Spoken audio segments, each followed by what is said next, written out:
यही है वो आकृति।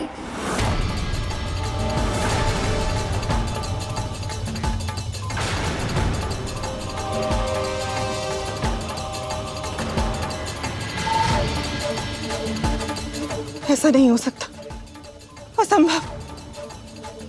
ये स्वप्न नहीं, दुस्वप्न है। माँ, आप क्या कहना चाहती है? मैं कुछ समझी नहीं माँ। जिस आकृति की तुम बात कर रही हो सती, जानती भी हो वो क्या है? शिवलिंग है ये, शिव का अमूर्त निराकार रूप। शिव? वो कौन है माँ? शिव कौन है, शिव क्या है, इसकी व्याख्या करना तो बड़े बड़े ज्ञानियों के लिए भी बहुत कठिन है। मैं तो बस इतना जानती हूँ कि शिव पवित्र त्रिदेवों में से एक है। त्रिदेव अर्थात तुम्हारे दादाजी श्री ब्रह्मदेव, जिन्होंने सृष्टि के आरंभ में पराशक्ति की सहायता से सभी की रचना की। श्री विष्णु, जो सृष्टि के पालनहार हैं, जिनकी पूजा तुम्हारे पिताजी और हम सब करते हैं। और ये पशुपति महादेव शिव, अंत में जाकर सब इनमें ही लय हो जाते हैं।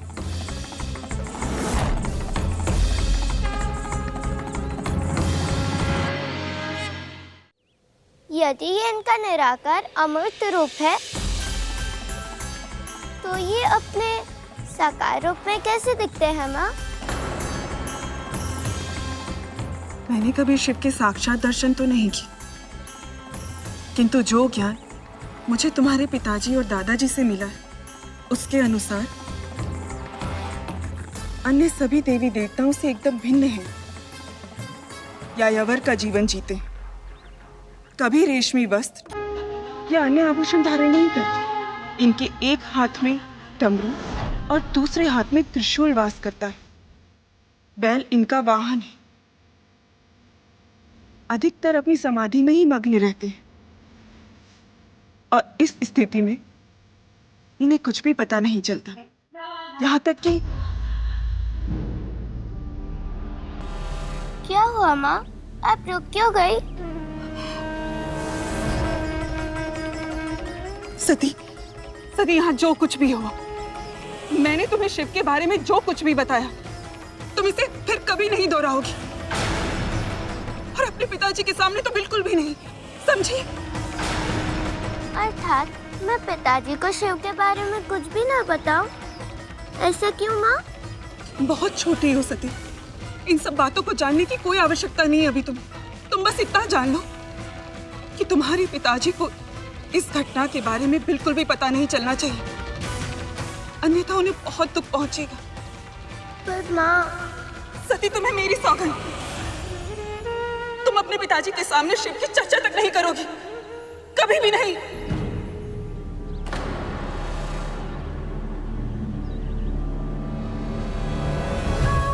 ये तो तुम भी नहीं चाहोगी ना सती, कि तुम्हारे पिताजी को दुख पहुंचे, है ना पुत्री?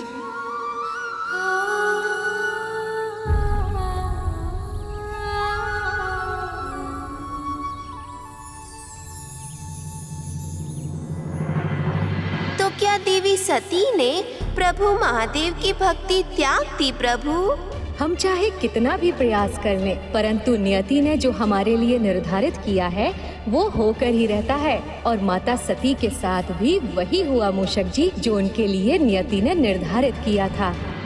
उस दिन तो माँ ने अपनी पुत्री को रोक लिया, पर एक माँ अपनी युवा संतान को कुछ भी करने से पूरी तरह कब तक रोक पाती? और उस संतान को जो एक भक्त भी थी, और ऐसी भक्त जिसने अपने ईश्वर को ही अपना सर्वस्त्र मान लिया हो। हाँ मूषक जी, मामी श्री का कथन भी सत्य है। कुछ भक्त अपनी नियति स्वयं लिखते हैं और ईश्वर को उनकी पुकार सुनकर स्वयं आना पड़ता है। जैसे मामा श्री इस भक्त के लिए आए हैं और जैसे स्वयं देवों के देव महादेव आएंगे माता सती के लिए।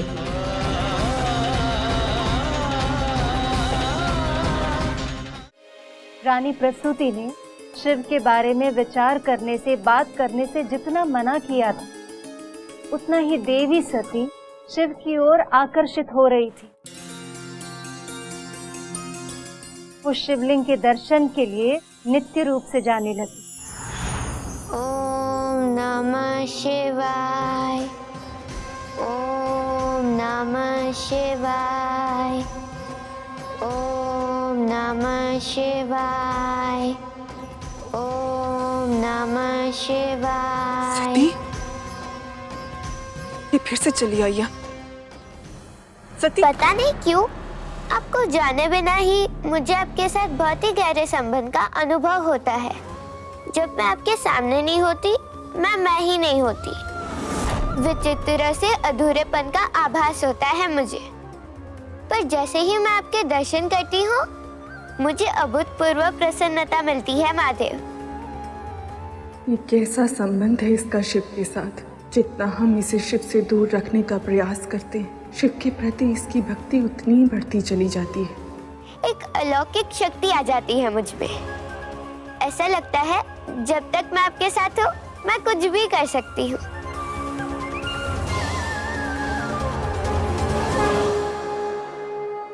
ये कैसी परीक्षा ले रहे हैं नारायण? एक और मेरे पति तो दूसरी और मेरी पुत्री। किसी एक को प्रसन्न करने का प्रयास करती हूँ तो दूसरे का हृदय टूट जाएगा। ऐसे में किसे चुनूं मैं और कैसे?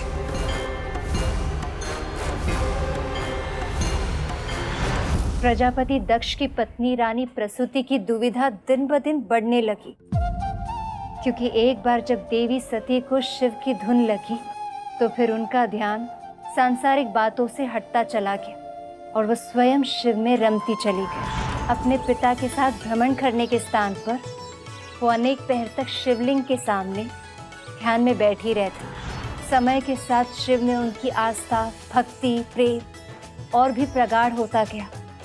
जब शिव से दूर रहना असंभव हो गया तो उन्होंने अपने कक्ष में ही शिवलिंग की स्थापना कर दी।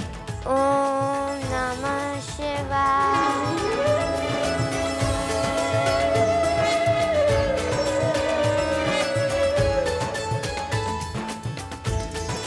प्रभु महादेव की स्थापना, वो भी अपने कक्ष में।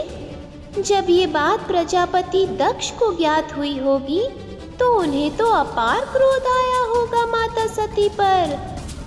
महारानी प्रसूति अपने पति के क्रोध से और पुत्री की हट से भली भांति परिचित थीं। इसीलिए उन्होंने पिता पुत्री के बीच टकराव से बचने के लिए असत्य का आश्रय लिया। पर वो नहीं जानती थी कि इससे समस्या सुलझेगी नहीं और भी अधिक बढ़ जाएगी।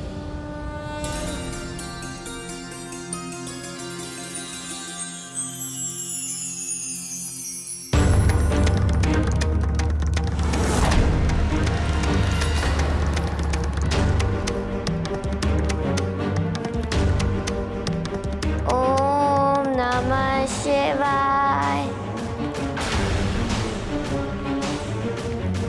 ओम नमः शिवाय।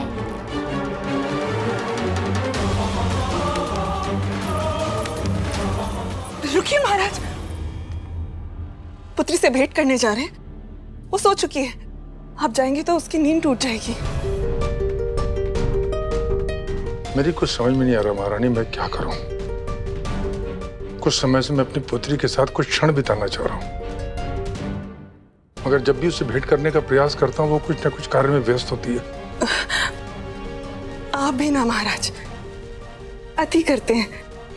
बात बस इतनी सी है कि आपकी छोटी सी पुत्री अब सयानी हो चुकी है।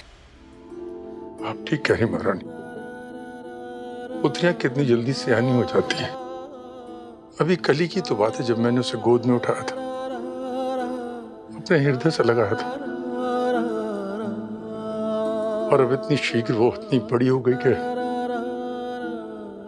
डोली में बिठाकर विदा करने योग्य हो गई। मेरी सती का विवाह मेरे जीवन का सबसे सुंदर स्वप्न है, जिसे मैं खुली आंखों से देखता हूं। मैं अपनी पुत्री के लिए ऐसा योग्य वर खोजूंगा कि जो भी देखेगा न्यास बोल पड़ेगा, सृष्टि की सर्वोत्तम जोड़ी है ये।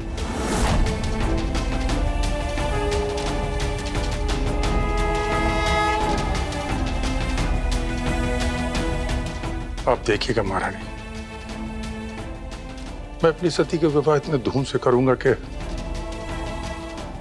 संसार कल्प के अंत तक सदैव स्मरण करेगा।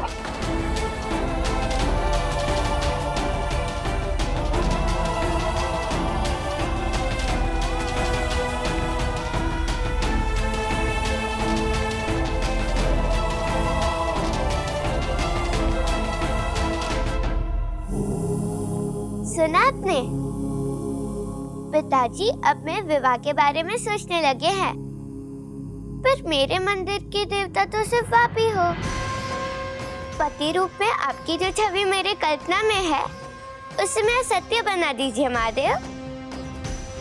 रानी प्रसूति ने बहुत समय तक शिव के प्रति अपनी पुत्री की रुचि को छिपाए रखा, पर भक्ति का रंग इतना गहरा होता है कि छिपाए नहीं छिपता। और फिर एक दिन देवी सती के साथ कुछ ऐसा हुआ।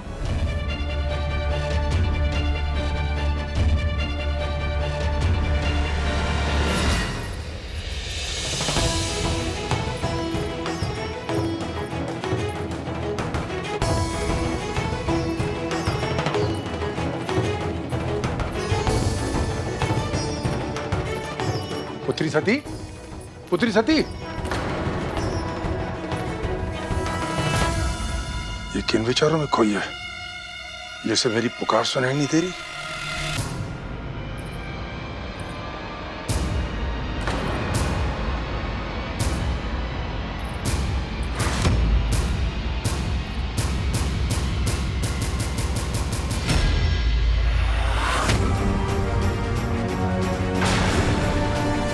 ये तो बेलपत्र है जो शिव को प्रिय है, परंतु ये मेरे महल में कैसे?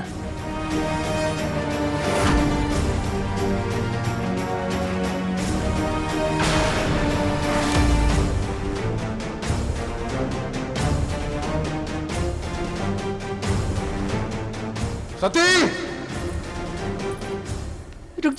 रुक जाइए महाराज, महाराज, रुक जाइए महाराज।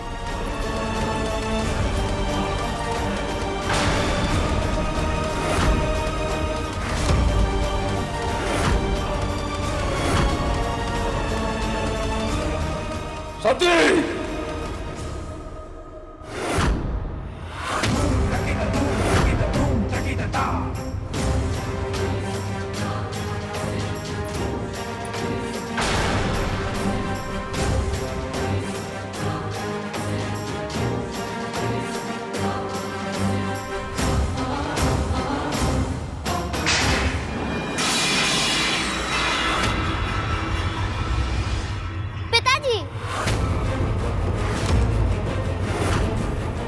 मेरे शत्रु की पूजा करने का दुस्साहस कैसे किया तुमने सती? शत्रु?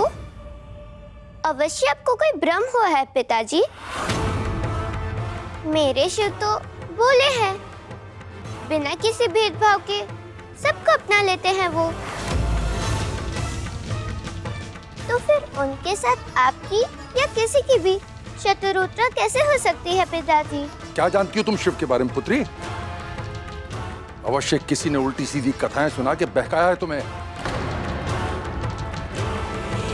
किंतु मैं अपने महल में भक्ति और भगवान का अपमान सहन नहीं करूंगा। इस महल में केवल प्रभु श्री नारायण का वास होगा, किसी भस्म प्रेमी पशुपति का नहीं। समझी तुम? सेवकों,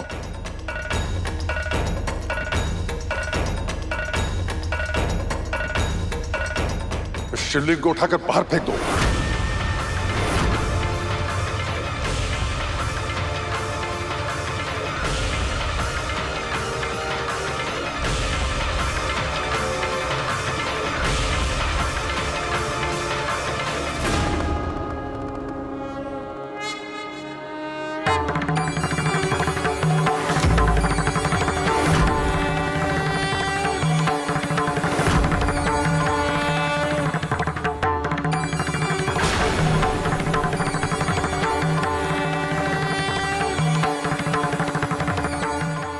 सारे सेवक मिलकर भी जिस शिवलिंग को उठा तक नहीं पा रहे, उसे मेरी ये फूल सी कोमल पुत्री लाई कैसे थी यहाँ?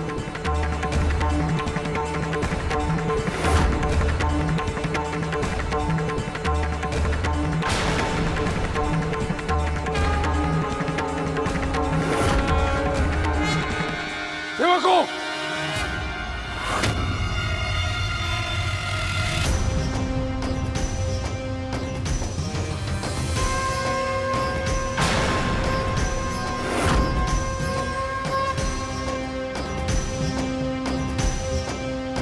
पिताजी, आप शिव को मुझसे दूर नहीं कर सकते। सती, मुझे रोक के दिखाओ तुम।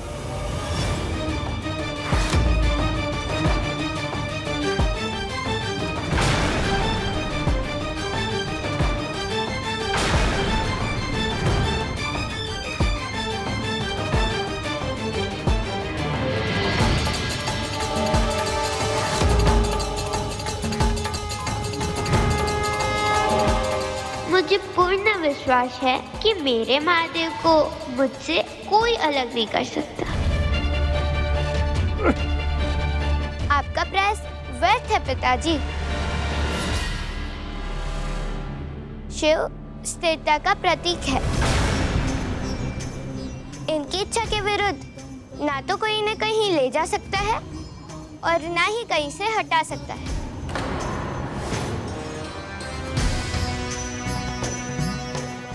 इनको गति दी जा सकती है तो केवल प्रेम और श्रद्धा से।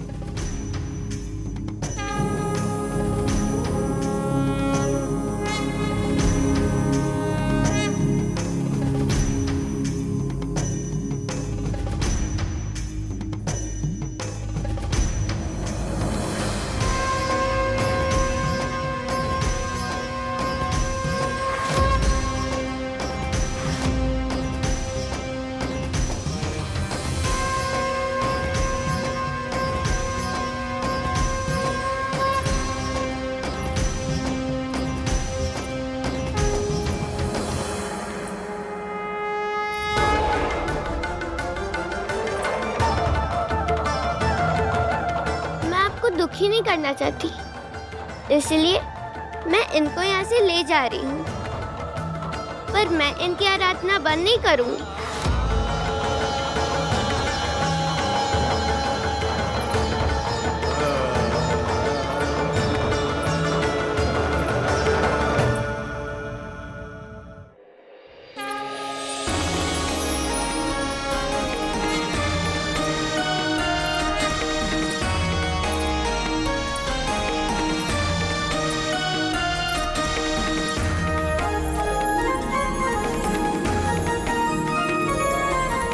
उस दिन देवी सती ने शिवलिंग को इतनी सरलता से उठाकर ब्रह्मदेव और नारायण के मन में एक विचार जागृत किया।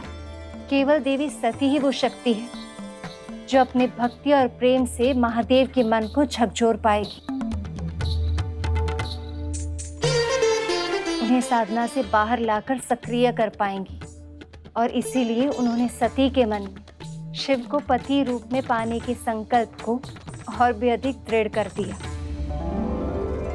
दूसरी ओर दक्ष अब भी इस सत्य को स्वीकार नहीं कर पा रहे थे कि उनकी पुत्री उस भूत भावन शमशानवासी से प्रेम करती, जिनसे उन्हें केवल बैर ही नहीं घृणा भी थी।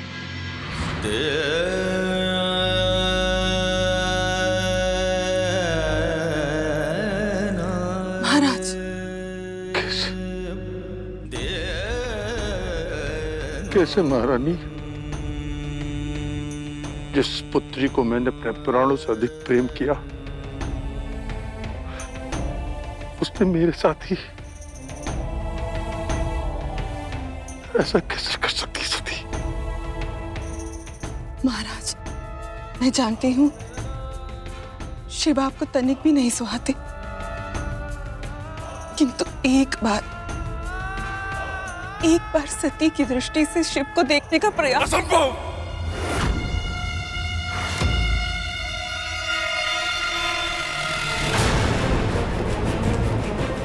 उस पशुपति ने मेरा घोर अपमान किया था, और वो भी भरी सभा में। जीवन भर स्मरण रहेगा उसका वो दंड व्यवहार और अपना नातर। ये कैसा नाता है सती का शिव के साथ, जो उनके लिए अपने पिता का भी विरोध कर दिया इसने।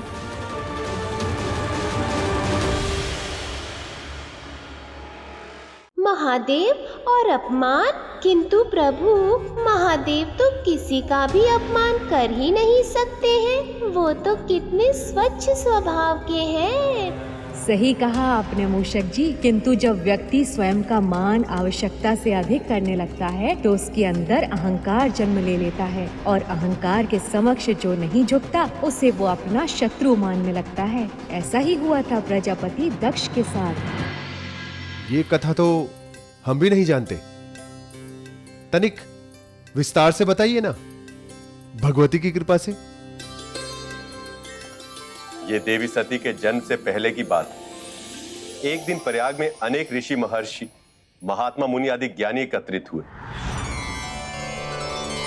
ज्ञानियों का सम्मान तो ईश्वर भी करते हैं, इसलिए ब्रह्मदेव और महादेव भी वहां पधारे।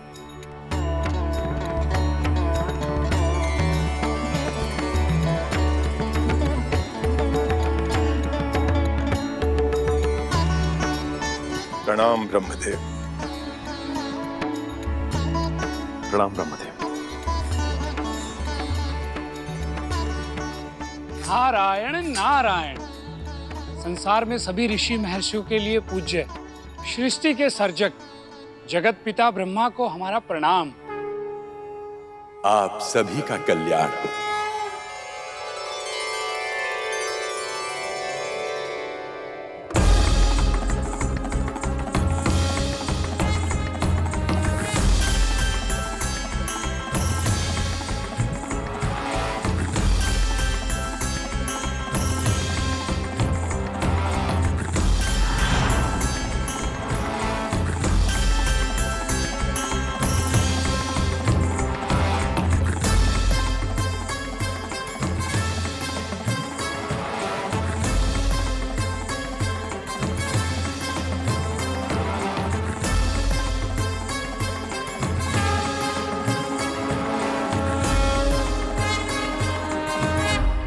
भूत भावन पशुपति महादेव शिव शंकर को प्रणाम स्वीकार हो। इस सभा में पधार कर आपने इस सभा की शोभा बढ़ाई है महादेव। आपको कोटि कोटि प्रणाम। आप सभी महर्षियों की ज्ञान सभा में उपस्थित होना मेरे लिए सम्मान की बात है। महर्षि कश्यप, आसन ग्रहण कीजिए महादेव।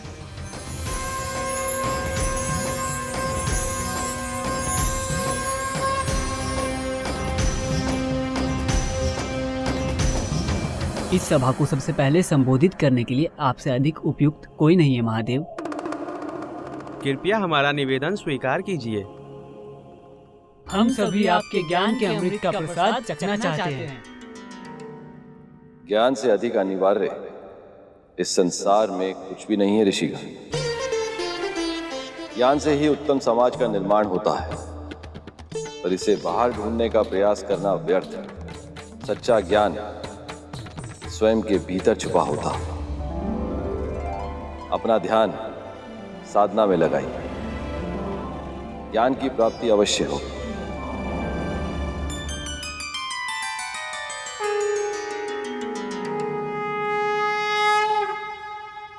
ब्रह्मपुत्र, ब्रह्मांड के अधिपति प्रजापति महाराज दक्ष पधार रहे हैं।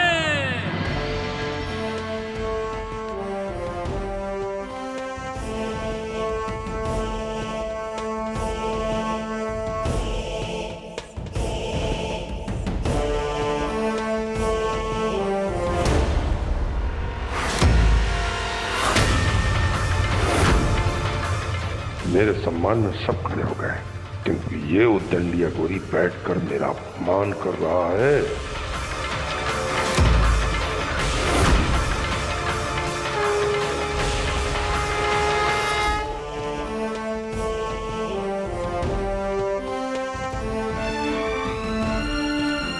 प्रजापति दक्ष को हमारा प्रणाम स्वीकार हो। प्रणाम।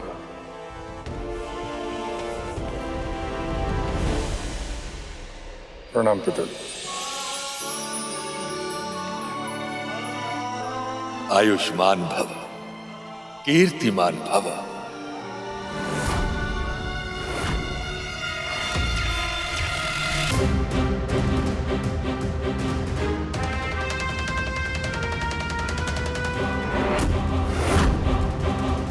देवता, ऋषि, महर्षि, असुर, ब्राह्मण, संसार के समस्त प्राणी मस्तक झुका के मुझे प्रणाम करते हैं, मस्तक झुका के मुझे सम्मान देते हैं।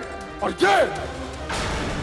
ये भूत प्रेत पिशाचों से घिरा रहने वाला शिव, ये यहां ऐसे बैठा है जैसे संसार का सबसे बड़ा ज्ञानी चाहिए हो।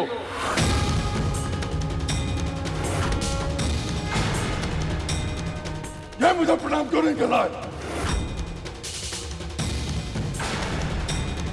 शांत हो जाइए प्रजापति दक्ष। प्रजापति, महादेव साधना में लीन है, कहीं उनका ध्यान भंग न हो जाए। महर्षि, जो संसार के प्रजापति का सम्मान करना नहीं जानता, कैसी उसकी साधना और कैसा उसका ध्यान।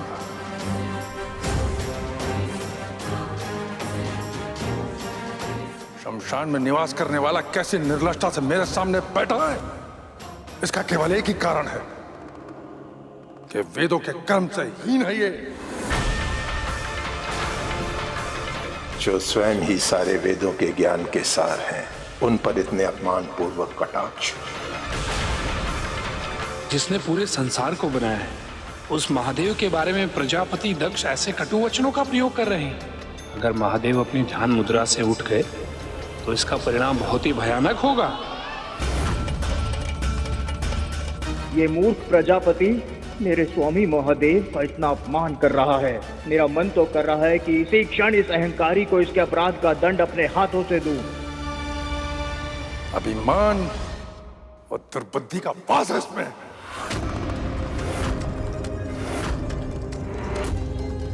इसलिए सृष्टि का प्रजापति और धर्म का रक्षक होने के नाते इस उद्दंडता का दंड मुझे इसे देना ही होगा।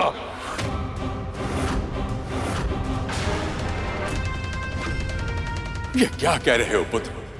महादेव के बारे में ऐसी अनुचित भाषा प्रयोग करने से पहले कुछ सोच तो लेते, सोच लेते कि क्या उचित है क्या अनुचित। नहीं पिताजी, धर्म सभा में उद्दंडता अधर्म के समान ही है। इस भस्मधारी ने मेरा नहीं अभी तो धर्म का अपमान किया है। अब मैं अपने धर्म का पालन करूंगा। अहंकारी शिव, मैं तुझे श्राप देता हूं। आज से अनंत काल तक सभी यज्ञों से तुम्हारा बहिष्कार किया जाएगा। आज से अनंत काल तक सभी यज्ञों से तुम्हारा बहिष्कार किया जाएगा। देवताओं के साथ किसी भी यज्ञ में तुम्हें तुम्हारे भाग का अर्पण नहीं किया जाएगा। देवताओं के साथ किसी भी यज्ञ में तुम्हें तुम्हारे भाग का अर्पण नहीं किया जाएगा। तुम्हें तुम्हारे भाग का अर्पण नहीं किया जाएगा। देवों के देव महादेव को ही यज्ञ से बहिष्कार करने का श्राप। हाँ मूषक जी, क्रोध में व्यक्ति ऐसे ही त्रुटियां करते हैं। उसी तरह जैसे किसी बात से निराश होकर लोग उचित कार्यों में सम्मिलित होने से भी हिचकिचाते हैं। जैसे शास्त्री की पत्नी कथा सुनने के लिए आने में हिचकिचा रही थी, किंतु शुभ कार्यों की जो पवित्र ऊर्जा होती है वो व्यक्ति को अपनी ओर खींच ही लेती है। फिर क्या हुआ बहन?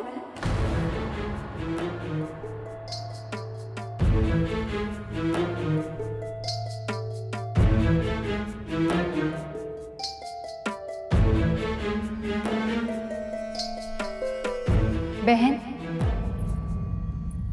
भीतर आइए।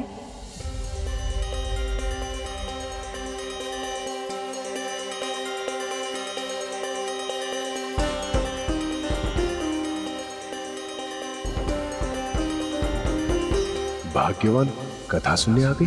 ये तो अज्ञात लोगों से मिलती ही नहीं थी।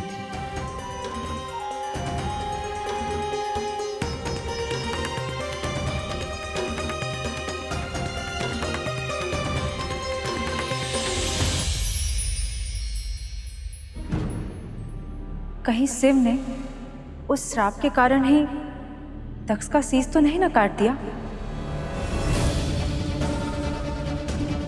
प्रभु, क्या इसीलिए महादेव ने प्रजापति दक्ष का शीश धड़ से अलग कर दिया? नहीं मूषक जी, पिताश्री प्रभु महादेव दो परम योगी हैं। कोई उनका मान या अपमान करे, इस बात का कोई महत्व नहीं है उनके लिए। यदि कुछ महत्व रखता है तो वो है उनके भक्तों के हृदय में उनके लिए प्रेम और भक्ति। वहाँ उपस्थित सभी ज्ञानियों ने दक्ष के श्राप का विरोध किया।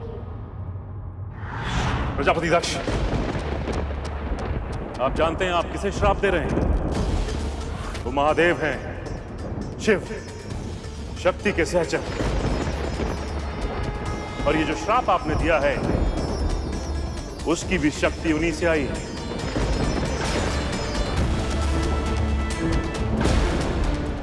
दक्ष, क्रोध अज्ञान का जनक होता है और तुमने महादेव को श्राप नहीं दिया है, अनर्थ किया है।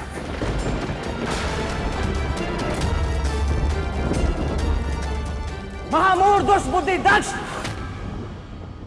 जिनका स्मरण करने से सभी यज्ञ सफल हो जाते हैं, जिनका नाम लेने से सभी तीर्थ पवित्र हो जाते हैं, उन्हें उनका ही यज्ञ से बहिष्कार कर दिया।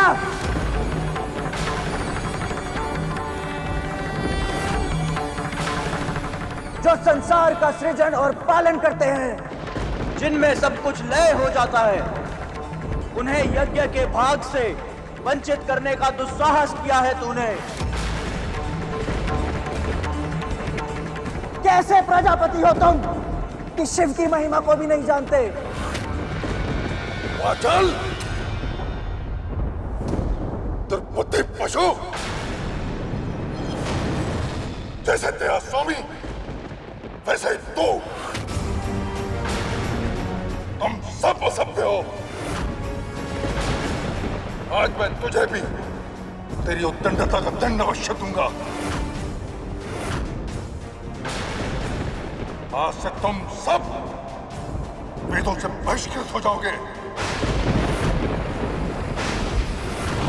आज से तुम सब वेदों से बहिष्कृत हो जाओगे। हड्डियों के आभूषण पहनकर सदैव मदपान में आसक्त रहोगे। ये मेरा श्राप है तुम सबको।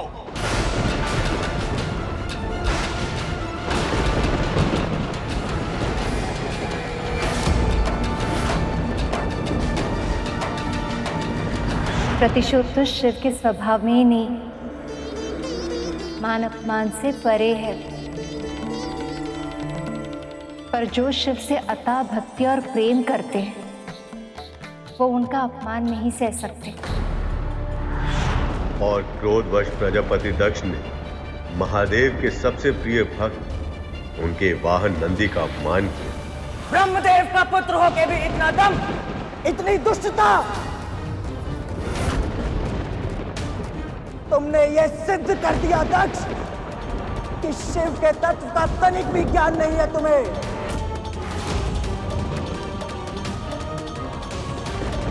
तो सुनो अहंकारी दक्ष, आज तुम्हें और जो भी इस महासभा में उपस्थित मेरे महादेव का अपमान होते देख मौन खड़े हैं, उन सभी को मैं शिव सेवक नंदी ये श्राप देता हूं कि तुम सब वेदों के तत्व ज्ञान से शून्य हो जाओगे, कि तुम सब वेदों के तत्व ज्ञान से शून्य हो जाओगे।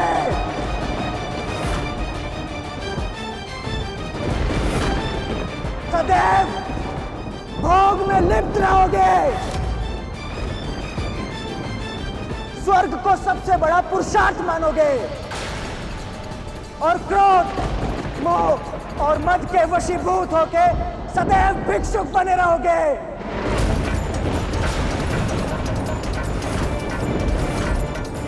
दान के लालच में अखंड फंसे रहोगे तुम सब, और दूषित दान लेने के कारण नरकगामी बनोगे।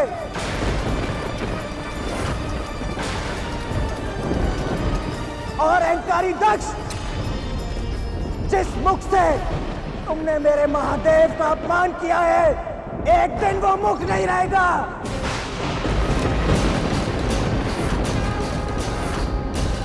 तुम्हारे धड़ पर विराजेगा बकरे का शीश। ये एक भक्त का श्राप है।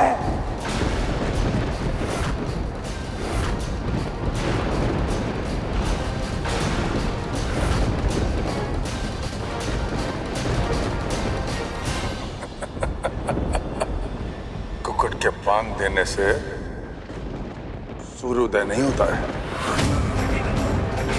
जो स्वयं धर्म का पालन ना करता हो, उसका श्राप कैसे फलीभूत होगा?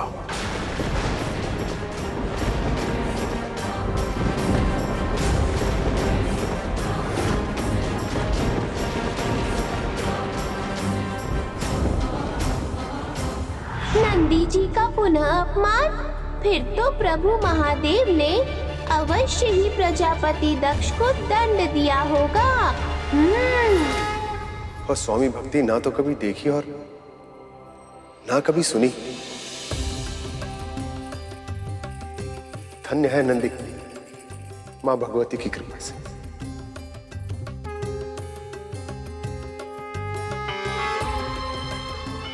आपने सत्य कहा शिवा।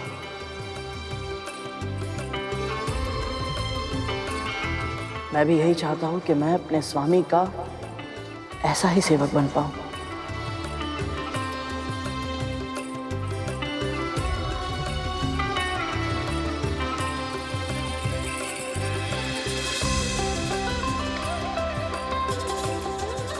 आगे बतलाइए ना, फिर क्या हुआ?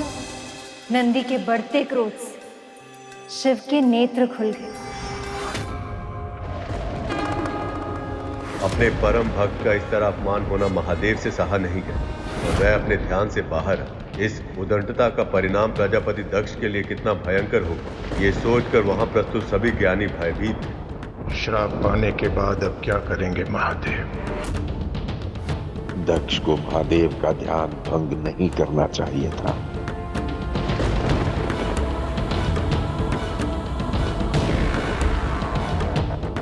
न जाने अब क्या करेंगे महादेव, कहीं कुछ अनहोनी ना हो जाए।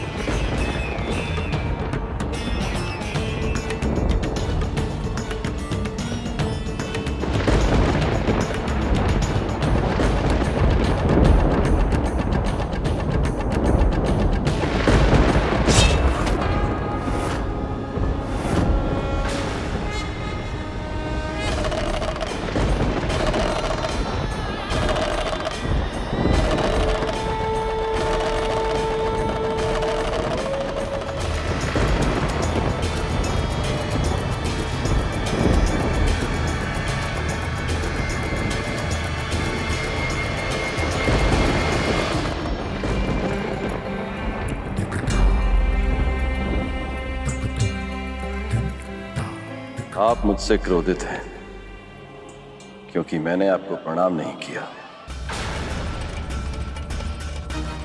पर मुझे तो यह भी नहीं पता प्रणाम करूं तो किसे करूं।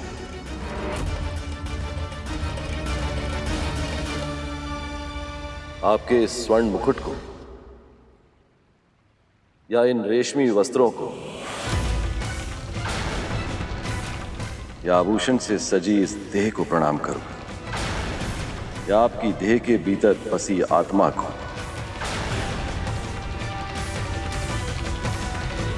ज्ञान के आवरण में कुतर्क मत करो शिव। देह और आत्मा एक दूसरे से भिन्न नहीं है। पर आपकी देह, ये वस्त्र, ये आभूषण, ये सब कुछ नश्वर है प्रजापति। मृत्यु के बाद देह जलकर भस्म हो जाती है, पर देह के भीतर छिपी आत्मा नई देह धारण कर लेती है।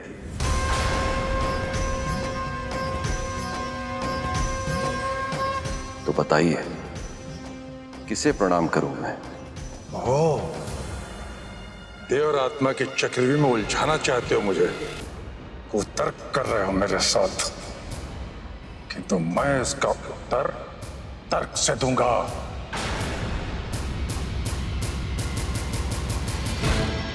तुम्हें मेरी आत्मा को प्रणाम करना चाहिए था शिव।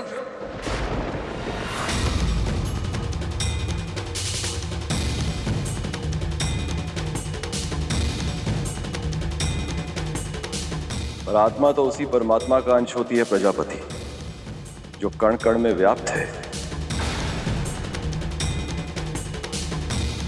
जो जीवात्मा आपके भीतर है वही ब्रह्मदेव के भीतर है, मेरे भीतर, पर नंदी के भीतर भी है।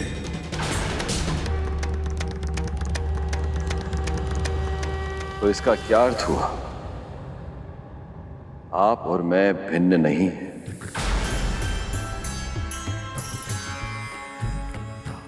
आपसे ही मैं हूं और मुझसे ही आप हैं।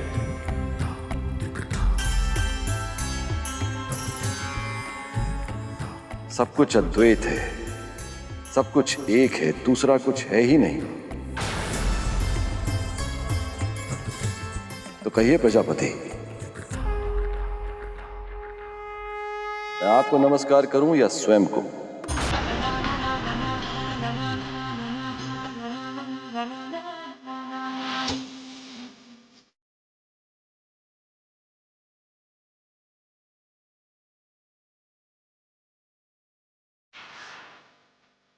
अद्भुत ज्ञान दिया है महादेव। इस समय प्रजापति के लिए इस ज्ञान को सुनना और समझना असंभव है।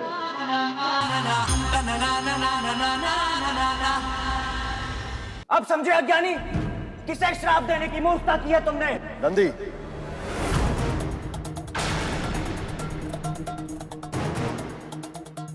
प्रजापति दक्ष को इस प्रकार संबोधित करके तुम भी वही भूल कर रहे हो जो ये कर रहे हैं। तुम भी इनमें मुझ में अपने आप में अंतर कर रहे हो, क्योंकि इस समय जिस रूप में हम तीनों हैं उसमें मैं तुम्हारा स्वामी हूं, तुम मेरे भक्त हो। इस देह के परे मुझ में, प्रजापति में और तुम में कोई भेद नहीं है।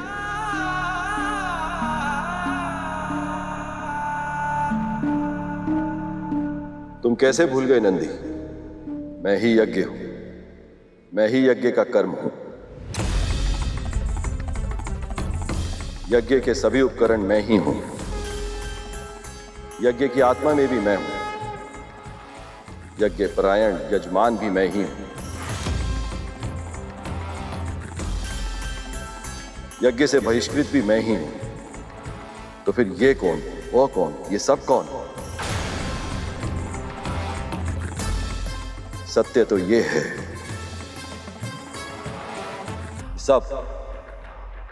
सब कुछ में मैं ही हूं।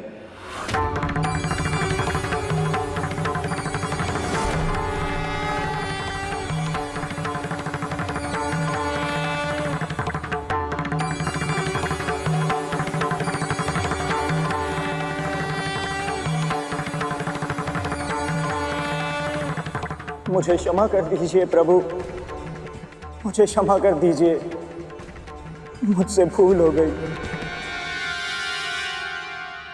भूल का आभास मन को निर्मल करता है, पर आवेश में भूल का आभास नहीं होता।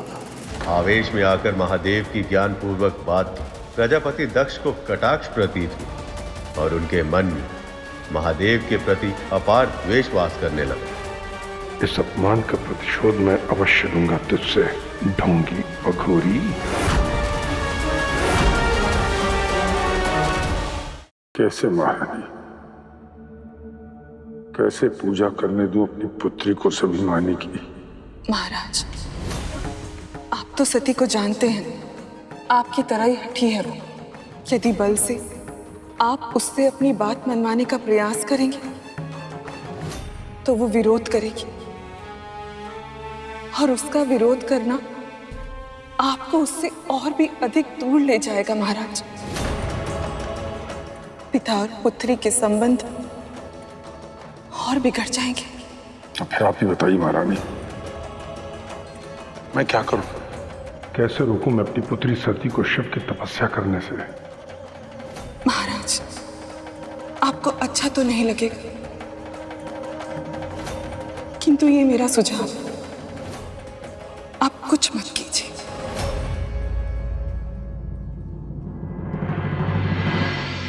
सती में शक्ति का अंश, बल का प्रयोग करके आप उससे जीत नहीं सकते, किंतु हाँ, यदि प्रेम से समझाएंगे तो मेरा विश्वास है कि वो आपकी बात अवश्य सुनेगी।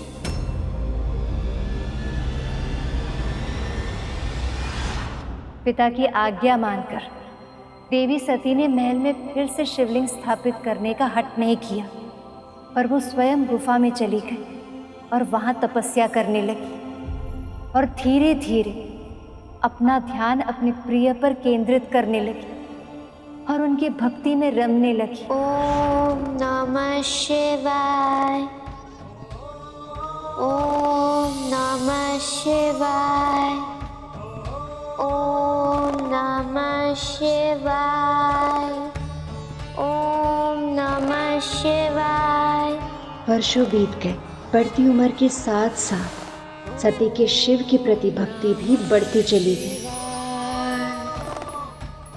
ओम नमः शिवाय, ओम नमः शिवाय।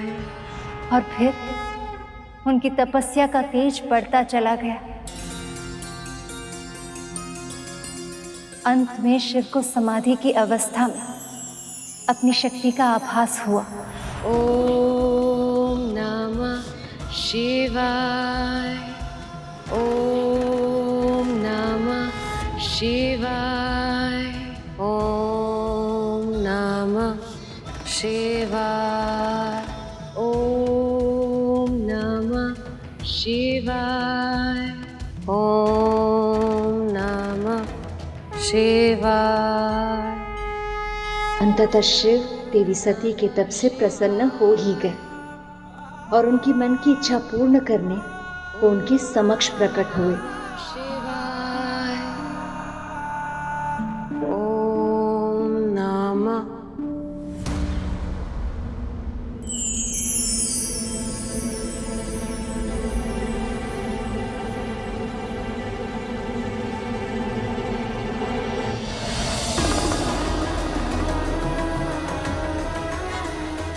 उस दिन सती ने जब महादेव को देखा तो उन्हें पूर्ण होने का आभास हुआ।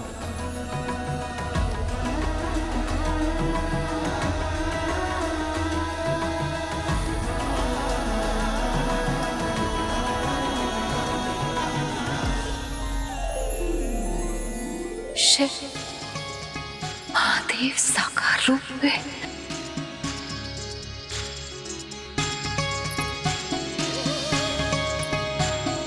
मैं आपकी तपस्या से प्रसन्न हुआ देवी।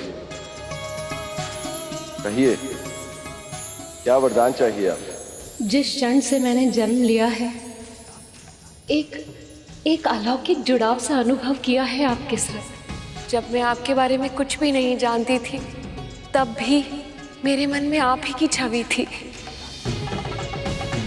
जब मैंने आपको शिवलिंग के रूप में पहली बार देखा, एक विचित्र पूर्णता का आभास हुआ था। सत्य तो ये है महादेव कि आपके बिना मेरा मन नहीं लगता। भूख, प्यास, निद्रा, ये सारी आवश्यकताएं मुझे व्यर्थ लगती है। मन करता है सदैव आपको निहारती रहूं, आपकी सेवा करूं, आपके निकट रहूं। आप मेरे जीवन के अभिन्न अंग है महादेव। अब मैं भी आपके जीवन का अभिन्न अंग बनना चाहती हूँ। अब तक मैंने केवल अर्पण किया है, पर अब स्वयं को समर्पण करना चाहती हूँ। मैं आपको अपना पति परमेश्वर मान चुकी हूँ महादेव। क्या आप भी मुझे अपनी अर्धांगिनी के रूप में स्वीकार करेंगे? बोलिए महादेव, देंगे मुझे ये वरदान? यदि आपकी यही इच्छा है तो ऐसा ही होगा।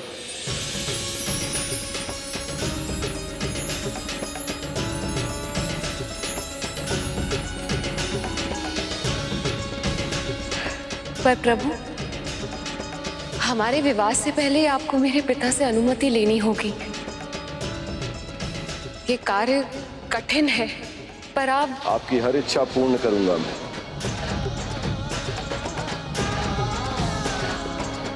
पर कैसे प्रभु? प्रभु, तो क्या महादेव ने प्रजापति से आज्ञा ली थी? किंतु वो तो कभी भी अपनी पुत्री का विवाह महादेव से कराने के लिए नहीं माने होंगे ना? फिर उनका मिलन कैसे हुआ होगा प्रभु? नियति का लिखा तो कोई भी नहीं बदल सकता है मूषक जी। और देवी सती के नियति में महादेव से विवाह होना लिखा था, किंतु प्रजापति दक्ष उनके लिए कुछ अलग ही भविष्य निर्धारित कर रहे थे। महादेव ने कहा है तो वो अवश्य कोई ना कोई उपाय ढूंढ लेंगे।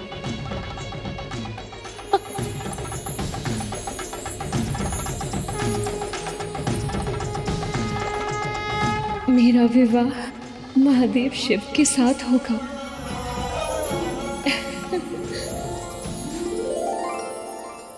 माँ, माँ, माँ, विशाखा, विशाखा, मैं बहुत प्रसन्न हूँ, बहुत। अरे हुआ क्या? पूछो मत, बस मन करता है कि प्रसन्नता की आकाश में उड़ती जाऊं, उड़ती जाऊं। माँ, माँ। अरे सती, माँ उठो। अरे क्या हुआ?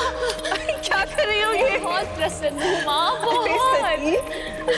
इतने वर्षों बाद इतनी प्रसन्नता देखी तुम्हारे मुख पर, क्या बात है? आप जानती हो पिताजी, पिताजी, आपको पता है कि आज आप हमसे सुनिए एक उत्तम समाचार। हमारे पिता ब्रह्मदेव ने अन्य गुरुजनों के साथ मिलकर आपके विवाह का मुहूर्त निकाला है।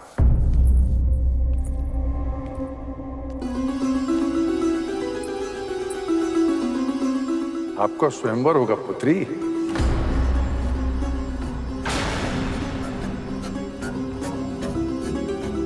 हम आपके लिए संसार के समस्त राज्यों से एक से बढ़कर एक राजकुमारों को आमंत्रित करेंगे।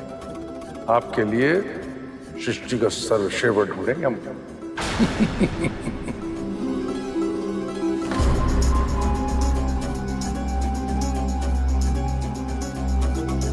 कैसे कहूँ पिताजी से, कैसे बताऊं कि मैंने महादेव को अपना वर चुन लिया है। आपका विवाह साधारण रीति से नहीं होगा, स्वयंवर होगा, स्वयंवर। स्वयंवर?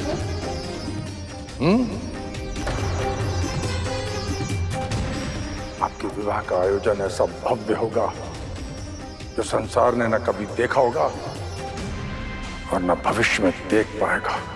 ब्रह्मांड के कोने कोने से राजाओं, राजकुमारों, ऋषिगण और देवताओं को आमंत्रित करूंगा। एक से बढ़कर एक राजकुमार आपका हाथ पाने की आकांक्षा लिए स्वयंवर में भाग लेंगे। आपके हृदय को जीतने के लिए आकाश पाताल एक कर देंगे और जो आपके मन को भाएगा आप उसके गले में वरमाला पहनाइएगा। फिर हम आपका विवाह पूरे विधि विधान से करेंगे। कैसा शुभ दिन होगा, मेरा स्वप्न पूरा होगा। पिताजी, जिसे मैं वरमाला पहनाऊंगी, आप सच में मेरा विवाह उसके साथ करा देंगे? हाँ पुत्री, आपके जीवन के महत्वपूर्ण निर्णय में आपकी सहमति भी आवश्यक है। इसलिए सभा में उपस्थित जिस प्रतियोगी को आप अपने वरमाला से सुशोभित करेंगी, हम उसी से आपकी विवाह करा देंगे। इतना बड़ा आयोजन होगा, तब तो उस सभा में महादेव भी अवश्य आएंगे और मैं पिताजी के आशीर्वाद से उनका वरण कर पाऊंगी। देखा महारानी, हमारी पुत्री कितनी बड़ी हो गई, अपने पिता से लज्जा रही है। क्या हुआ महारानी, आप किस विचार में हैं? महाराज, आपने सती को वचन तो दे दिया, किंतु यदि उसने शिव के गले में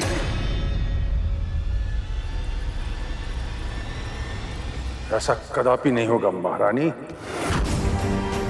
उस एकांतवासी अभिमानी पशुपति को तो मैंने आमंत्रित ही नहीं किया है। और सती के अनुसार बिना प्रेम से बुलाए उसका अपने स्थान से उठना असंभव है। इसलिए सभा में उपस्थित होने का तो प्रश्न नहीं उठता है। न शिव का आगमन होगा और न सती के साथ उसका विवाह।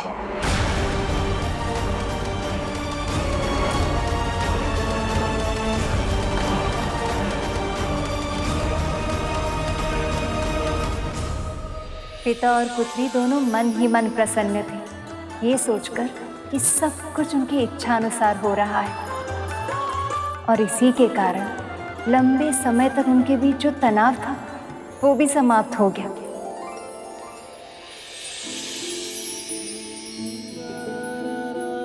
प्रजापति दक्ष अपनी प्रिय पुत्री के विवाह की सारी तैयारियां स्वयं अपने हाथों से करने लगे। पिता और पुत्री दोनों एक साथ फिर से समय व्यतीत करने लगे, पहले की तरह। ये देखकर रानी प्रसूति खुश तो बहुत थी, पर उनके मन में एक भय भी था।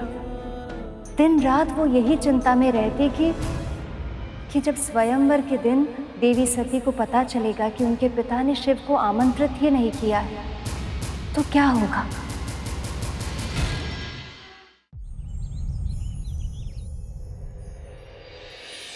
और फिर वो दिन आ गया।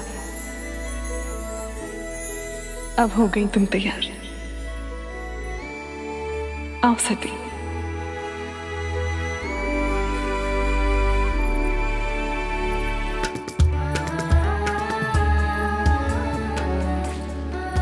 ठहरो, एक छोटी सी कमी है।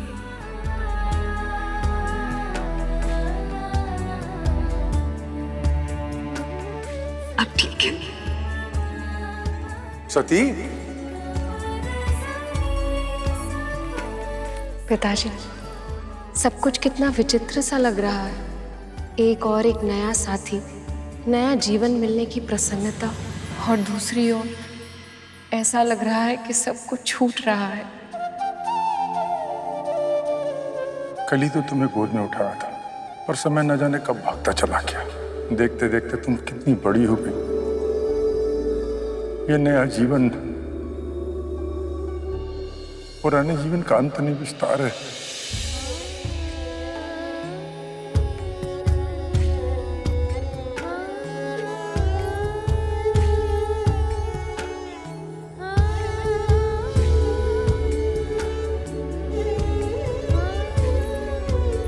अब चलिए आप लोग,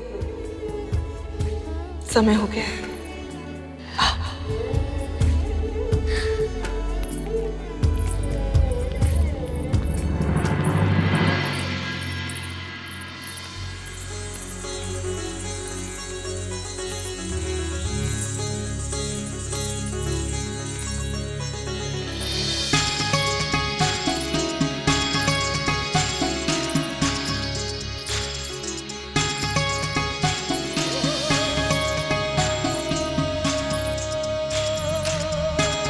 बस कुछ एक क्षण और, फिर सदा सदा के लिए अपनी शिव की हो जाऊंगी मैं।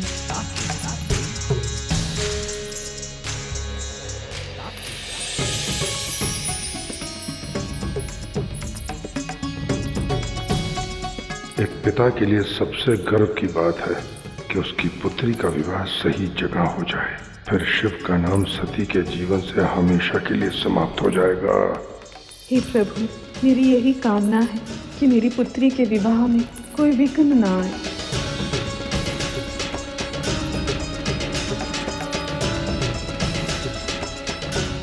संसार की सर्वश्रेष्ठ सुंदरी है।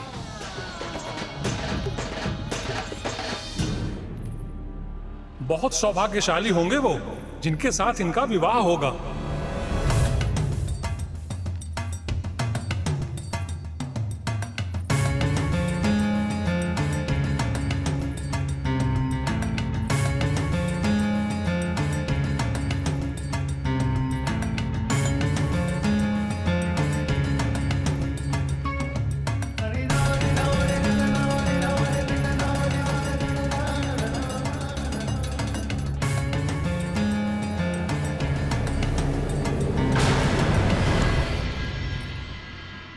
महादेव कहाँ हैं आप? इन नेत्रों को और मत तरसाइए, सामने आइए महादेव।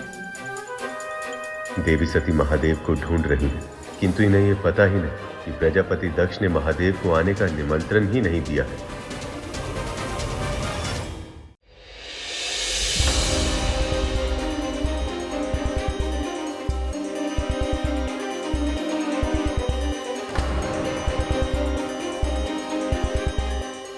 यहाँ तो आप है ही नहीं।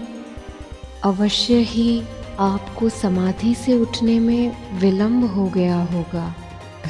इसका अर्थ है कि अब किसी भी क्षण आने वाले हैं आप।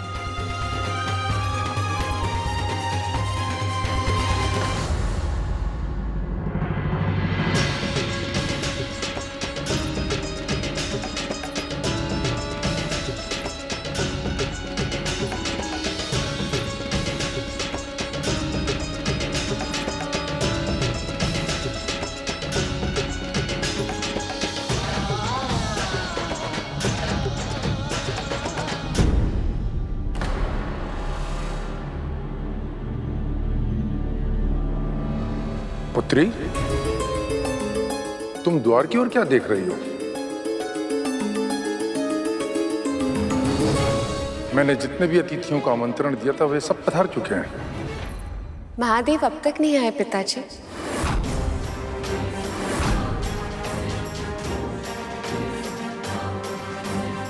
आएगा भी नहीं वो। क्या क्या कहा आपने? जब मैंने उसे आमंत्रण ही नहीं दिया तो अनाधिकार वो यहाँ आकर अपना अपमान करवाएगा।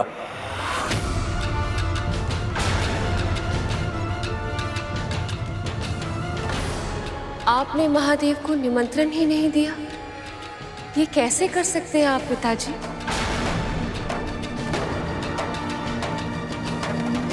इस पूरी सृष्टि के 14 भुवन के सबसे योग्य है वो। तुम्हारे कहने भर से मान लूं?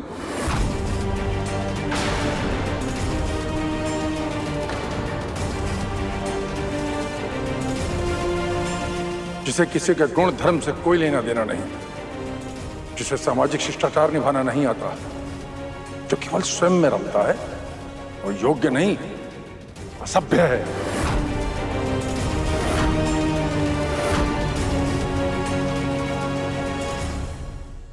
वो मेरे होने वाले पति हैं पिताजी। सती!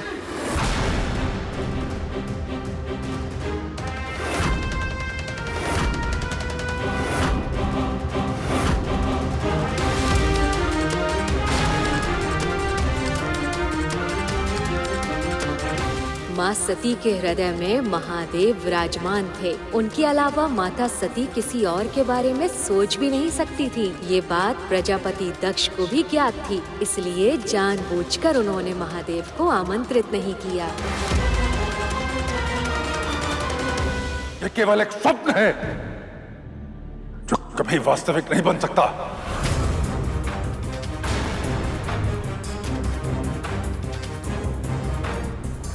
तुम प्रेम में अंधी हो सकती हो, बुद्धि के स्थान पर हृदय से अपने जीवन का निर्णय कर सकती हो, परंतु मैं पिता हूं, मैं जानता हूं महलों में रहने वाली मेरी फूल सी पुत्री उस कैलाश में एकांतवास में रहने वाले भस्मधारी के साथ कभी प्रसन्न नहीं रह सकती। एक स्त्री का सुख संसाधनों से नहीं, अपने पति के सानिध्य से होता है पिताजी। यदि शिव शंकर स्वयं मेरे साथ है तो मुझे किसी भी वस्तु की या किसी भी सुख की कोई आवश्यकता नहीं है पिताजी।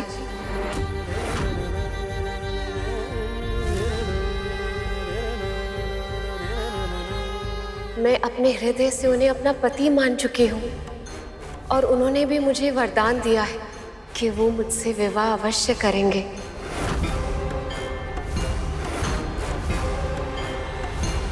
मैं आपको अपना पति परमेश्वर मान चुकी हूँ महादेव। क्या आप भी मुझे अपनी अर्धांगिनी के रूप में स्वीकार करेंगे? यदि आपकी यही इच्छा है तो ऐसा ही हो। और इसीलिए अब मैं किसी और का वरण नहीं करूंगी। और आपने भी तो मुझे वचन दिया था पिताजी कि मुझे अपना वर चुनने का पूरा अधिकार है। क्या आपका वचन झूठा है? बोलिए पिताजी।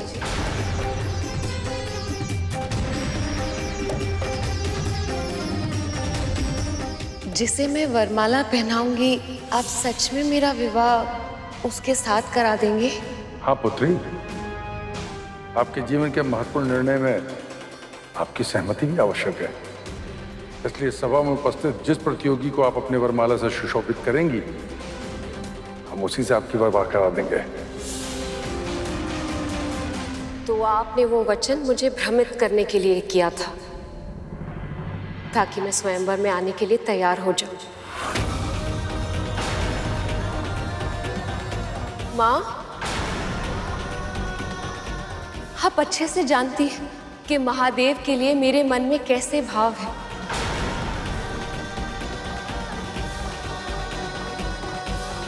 आप भी एक स्त्री हैं माँ, और ये आप अच्छी तरह से जानती हैं कि यदि एक स्त्री जिसे एक बार अपने वर के स्वरूप में स्वीकार लेती है, उसके अतिरिक्त किसी भी पर पुरुष का विचार अपने हृदय में भी नहीं ला सकती।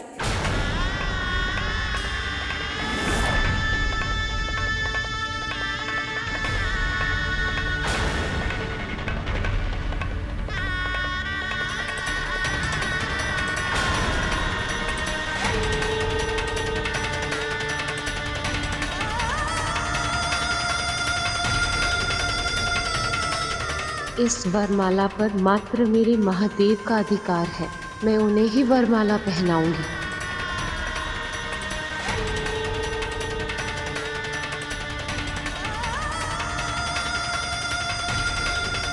उस दिन देवी सती ने सभी देवों, ऋषियों, यहाँ तक कि अपने माता पिता के समक्ष अपनी भावना को प्रकट कर शिवजी के लिए अपने महान प्रेम का उदाहरण प्रस्तुत किया था।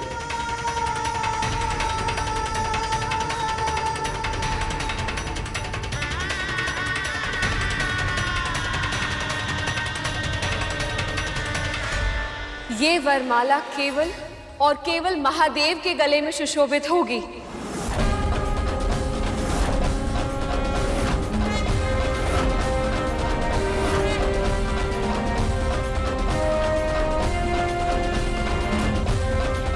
उसके लिए उसे यहां उपस्थित होना होगा।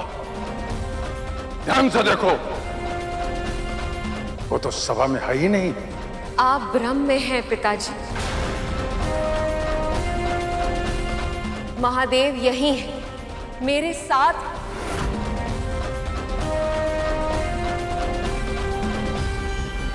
आपने उन्हें निमंत्रण नहीं दिया तो क्या हो, मैं उन्हें आमंत्रित करती हूँ। मेरी प्रेम की शक्ति महादेव को यहाँ तक लेकर आएगी। उन्होंने मुझे वरदान दिया था और वो अवश्य पूरा होगा। मेरे शिव अपने प्रेम का प्रमाण देने अवश्य आएंगे।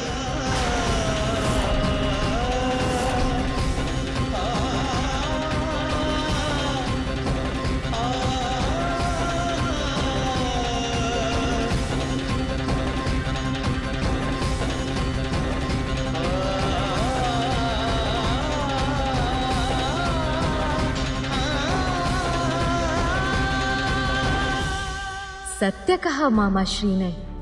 उस दिन माता सती ने शिवजी के लिए स्वयंवर में प्रस्तुत सभी लोगों के विरुद्ध जाकर अपने अटूट प्रेम का उदाहरण प्रस्तुत किया था। देवी सती को अपने प्रेम पर और महादेव से मिले वरदान पर पूर्ण विश्वास था, इसीलिए प्रजापति दक्ष के छल करने के पश्चात भी उन्हें पूरा भरोसा था कि महादेव वहां अवश्य आएंगे, और महादेव ने उस विश्वास की लाज भी रखी।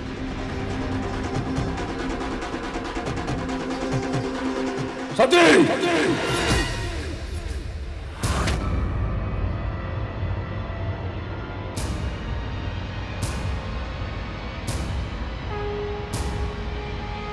ओम नमः शिवाय।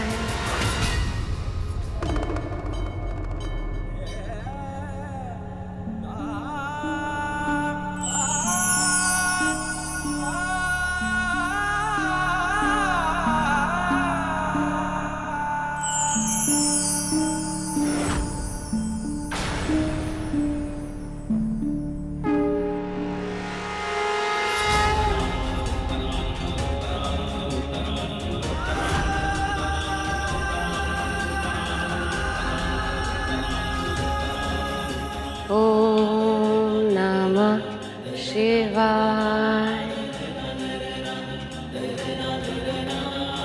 ओम नमः शिवाय।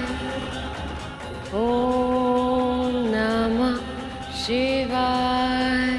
ओम नमः शिवाय।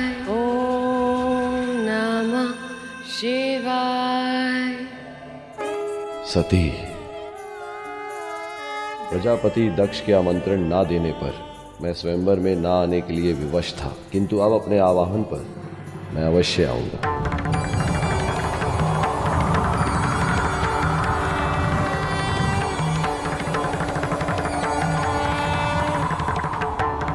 ओम नमः शिवाय।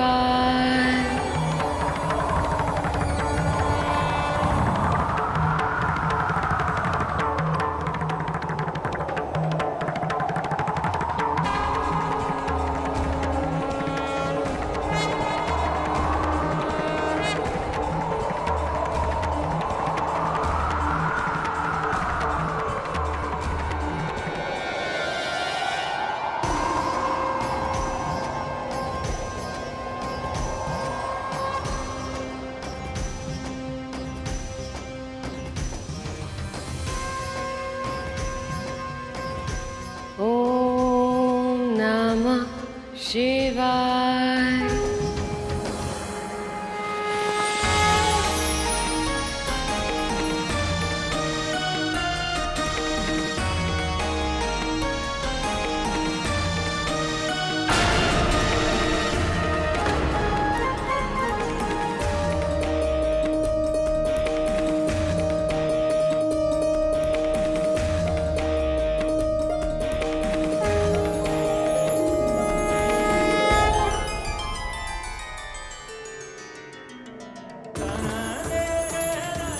महादेव,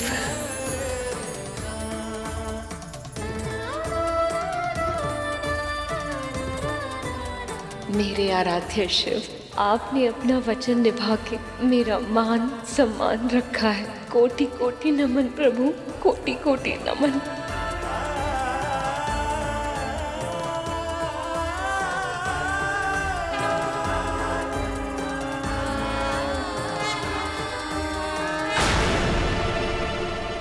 धन्यवाद महादेव, आपने मुझे अपनी पत्नी के रूप में स्वीकार किया। आप ही मेरी शक्ति रूप हैं देवी, और हमेशा रहेंगी।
आपकी इच्छा अनुसार देवी सती ने सभी के सामने इस भरी सभा में मुझे ये माला पहनाकर अपना वर चुना है। आपसे निवेदन है कि आप भी हमें आशीर्वाद दें और अपना धर्म निभाएं।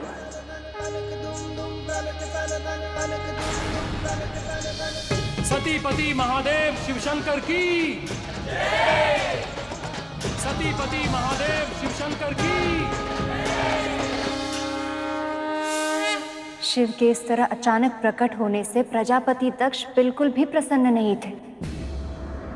वो तो इस विवाह को मान्यता तक नहीं देना चाहते थे।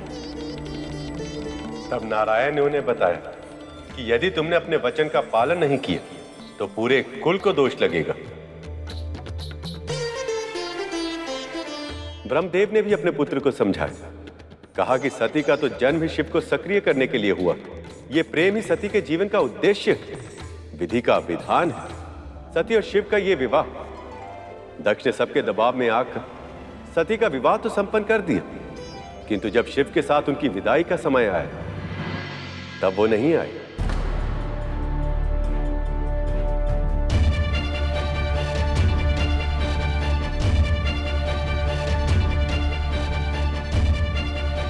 अपनी विदाई में अपने पिता को न पाकर कितना दुख हुआ होगा ना माता सती को, है ना प्रभु?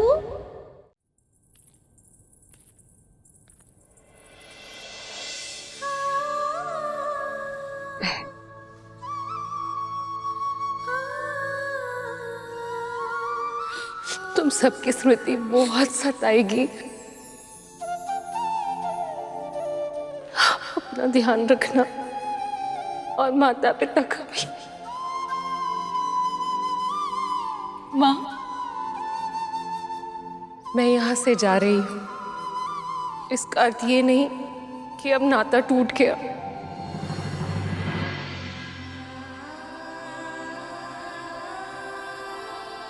पिताजी, क्या वो इतने क्रोध में है कि मुझे विदा भी नहीं करेंगे? तुम्हारा विवाह किसी के भी साथ होता, तुम्हें अपने से दूर जाता देखना उनके लिए असंभव ही होता। तो अपने पिता को जानती हो ना, अब उनकी चिंता मत करना। अपने पति और अपने घर को संभालना, अब यही तुम्हारा पहला दायित्व है। जाओ पुत्र,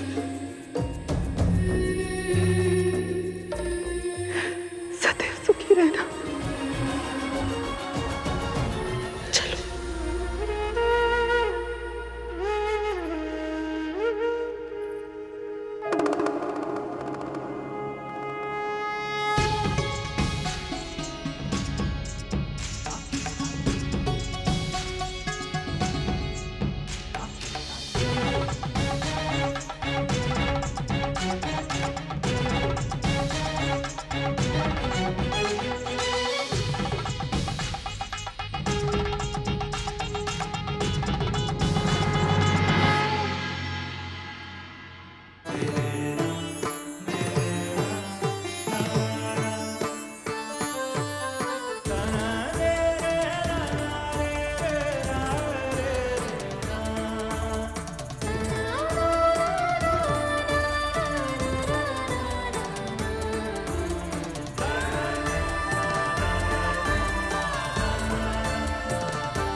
मुझे विश्वास नहीं होता मेरी पुत्री मुझे इस प्रकार छल सकती है।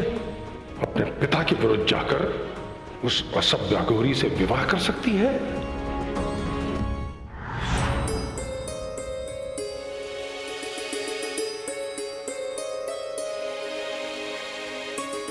जब पिता के मन को चोट पहुंचती है तो बहुत कठोर वचन भी निकल जाते हैं क्रोध। परंतु सबसे अधिक दुख भी तो पिता को ही होता है ना। और एक माँ का हृदय अपने संतान के बारे में तनिक भी कठोर वचन सुन के चिंता में डूब जाता है, पर वो करे भी क्या, है तो स्त्री ही। पतिदेव के निर्णय के आगे विवश हो जाती है।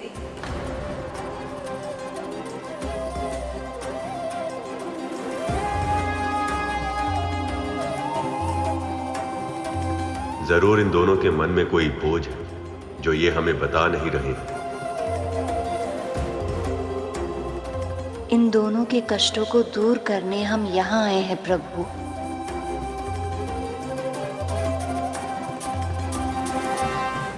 फिर क्या हुआ माँ?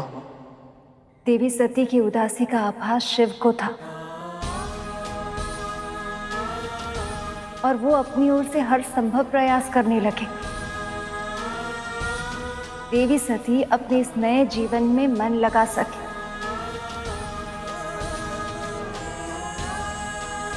अपने अतीत को पीछे छोड़कर अपने इस प्रेम के संसार में सुख से रहे।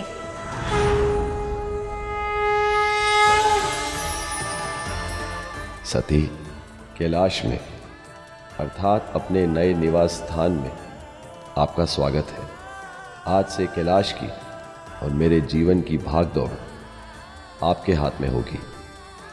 आपके चेहरे पे जो खुशी है वो हमेशा रहेगी। मैं कभी आपके चेहरे की ये खुशी नहीं जाने दूंगा, ये वचन है मेरा।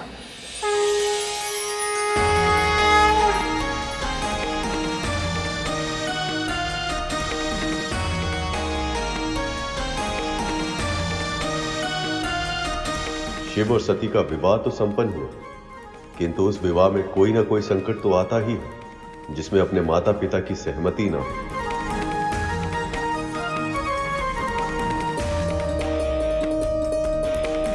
महादेव से सती के विवाह के पश्चात प्रजापति दक्ष के भीतर महादेव के लिए जो द्वेष थे वह और भी अधिक बढ़ गया।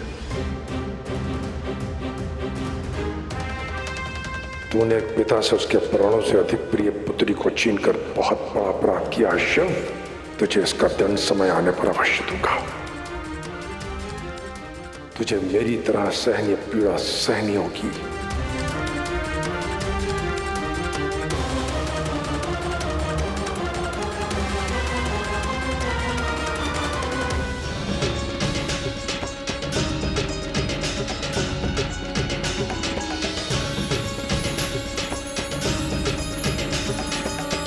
आपके कैलाश में आपका स्वागत है देवी।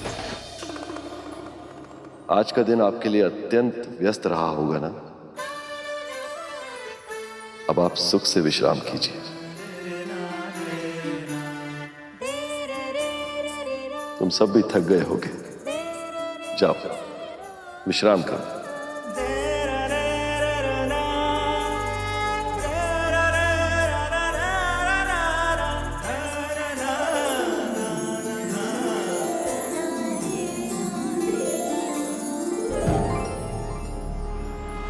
अभी अभी तो विवाह हुआ है, भोलेनाथ अभी से ध्यान में बैठ गए।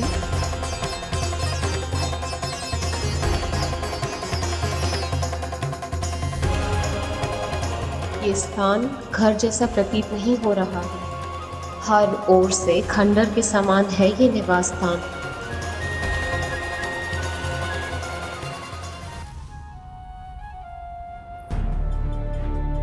अब क्या करूं? कुछ समझ नहीं आ रहा।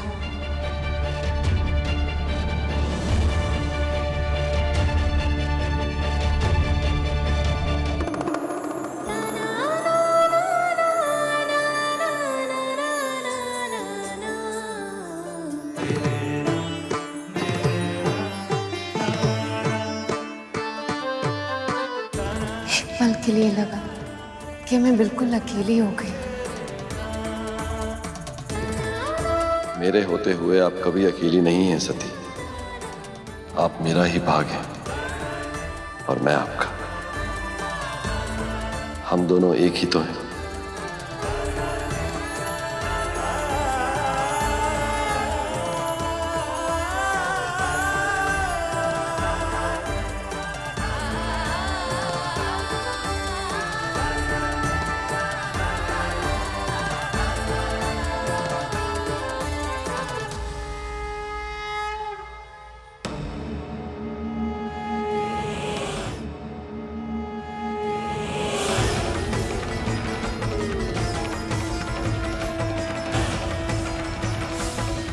तुमने मेरी सबसे प्यारी पुत्री को मुझसे छीना है। मैं तुझे कलंकित कर दूंगा जटाधारी। विवाह के बाद जब एक स्त्री अपने पिता का घर छोड़कर अपने ससुराल आती है, उसके लिए सब कुछ अलग होता है। उस घर में कहाँ क्या रखा है से लेकर उस घर के सदस्य, उनका स्वभाव, उनकी रुचि अरुचि, ये सब कुछ एक पहेली बनकर रह जाती है और वो उस सब में खो जाती है। देवी सती के साथ भी ऐसा ही हुआ, पर शिव कभी उन्हें पिता बनकर समझाते, कभी माँ की तरह लाड करते, तो कभी सखी की तरह संसार भर की बातें करते। जीवन के हर आयाम में वो एक दूसरे के सच्चे साथी बन गए थे और उनके साथ न केवल कैलाश बल्कि पूरे संसार में एक प्रसन्नता सी छा गई थी। हर स्त्री के भांति देवी सती का एक नेत्र अपने पति का घर संभालता था और दूसरा नेत्र अपनी मायके की ओर ताकता रहता। इधर विवाह के बाद मायके से उनसे मिलना आना तो दूर, किसी का कोई संदेश तक नहीं आया था। देवी सती का मन कहीं ना कहीं आशंकित था कि वहां क्या हो रहा है, सब कुछ ठीक तो है। और फिर एक दिन इतने सारे वाहन कहाँ जा रहे?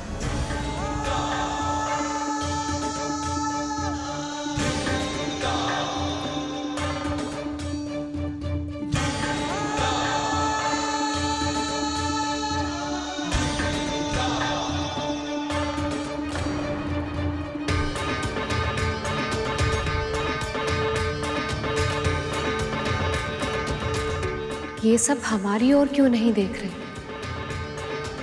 ऐसा लग रहा है जैसे दृष्टि छुपाने की कोशिश कर रहे हैं।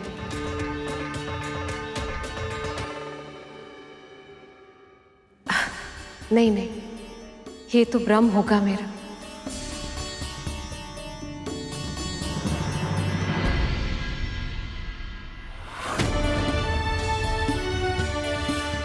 मुझे शीघ्र ही यहां से निकलना चाहिए, अन्यथा यदि देवी सती ने मुझसे कुछ पूछ लिया तो उन्हें क्या उत्तर दूंगा मैं?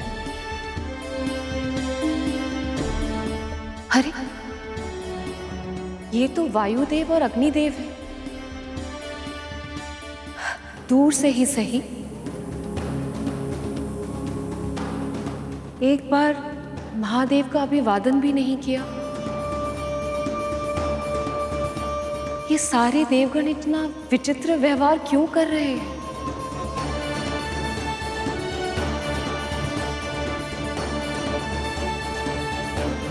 ये मार्ग तो मेरी मायके की ओर जाता है।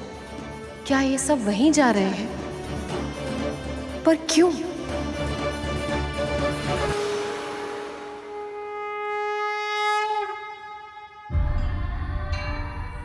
हमें क्षमा करना सती, परिस्थितियां कुछ ऐसी हैं कि हमें तुमसे बिना मिले ही जाना पड़ रहा है। सखी लक्ष्मी, विष्णु,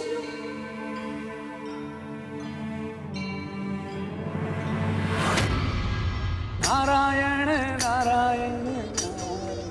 देवर्षि नारद, प्रणाम।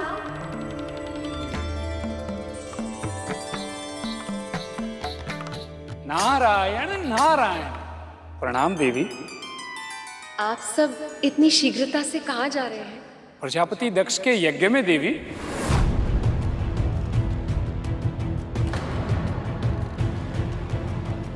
पिताजी ने यज्ञ रखा है? तो क्या आपको और महादेव को उन्होंने आमंत्रित नहीं किया है? नारायण नारायण। अपनी पुत्री और दामाद को ही भूल गए पिताजी। नारद जी, अपनी पुत्री को बुलाने के लिए पिता को आमंत्रण देने की क्या आवश्यकता है भला देवर्षि?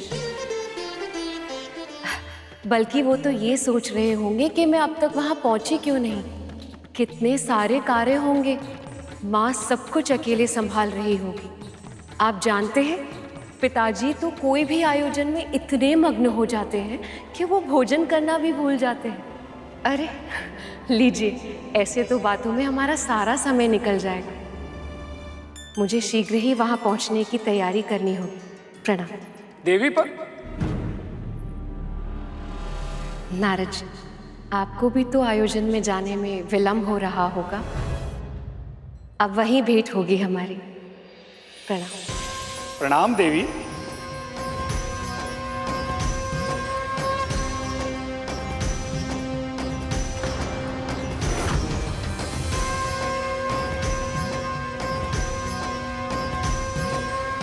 नारायण नारायण।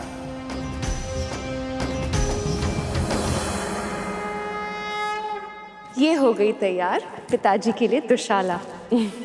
ये उपहार उन्हें बहुत अच्छा लगेगा और उतनी ही अच्छी लगेगी माँ को ये साड़ी।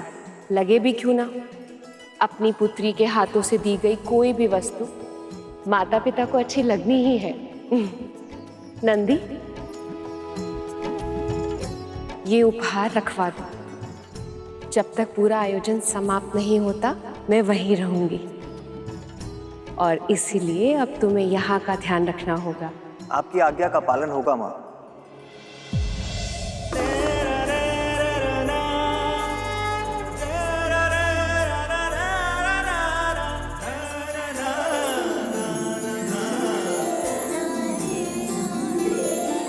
माँ, प्रभु को समाधि से उठाना क्या उचित होगा?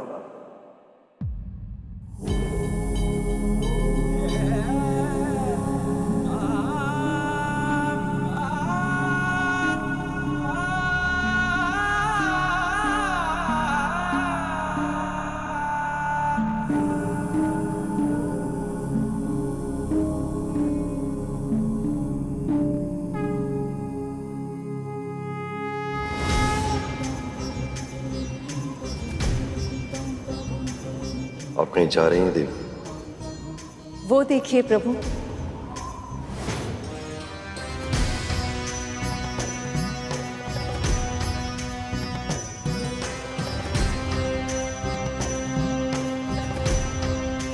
सभी देवी देवता वहां जा रहे हैं। मेरे पिताजी ने बहुत बड़े यज्ञ का आयोजन किया है। अब आप भी उठिए, नहीं तो हम दोनों सबसे अंत में पहुंचेंगे। नियंत्रण आने की प्रतीक्षा तो देव आदि देव महादेव भी आमंत्रण निमंत्रण की औपचारिकता में फंसते होंगे, इसकी कल्पना नहीं की थी मैंने। वो मेरा ही घर है स्वामी, आप मेरे पति, उस घर के दामाद हैं। हमें निमंत्रण की क्या आवश्यकता है भला? नियमों का महत्व यदि हम नहीं समझेंगे तो और कौन समझेगा देवी? नियम अनुसार बिना बुलाए कहीं जाना नहीं चाहिए। बुलाने की प्रतीक्षा करनी पड़े तो इसमें अपमान कैसा प्रभु? जानते हैं, बाल्य अवस्था में जब मैं अचानक से कोई कार्य कर देती थी तो पिताजी बहुत प्रसन्न होते थे। ठीक वैसे ही आज भी हम दोनों को वहां अचानक देखकर पिताजी के मुख पर फिर से प्रसन्नता छा जाएगी। पहले आप उनकी पुत्री हुआ करती थी, आज आप मेरी पत्नी हैं। पर दोनों मैं ही तो हूं। हमारा विवाह हो गया, केवल इसलिए दो भागों में बढ़ जाना ही स्त्री की नियति है।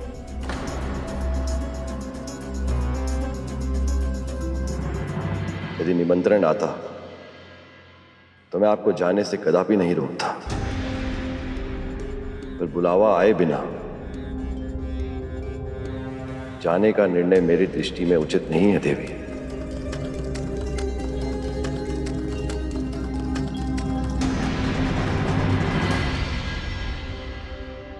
आइए प्रभु, पधारिए।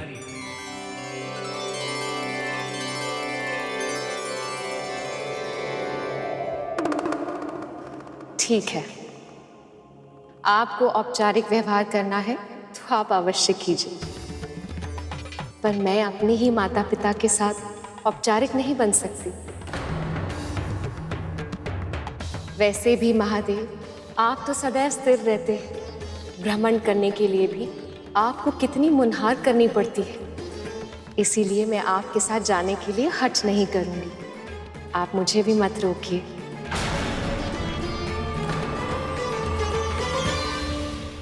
आइए प्रभु, आइए।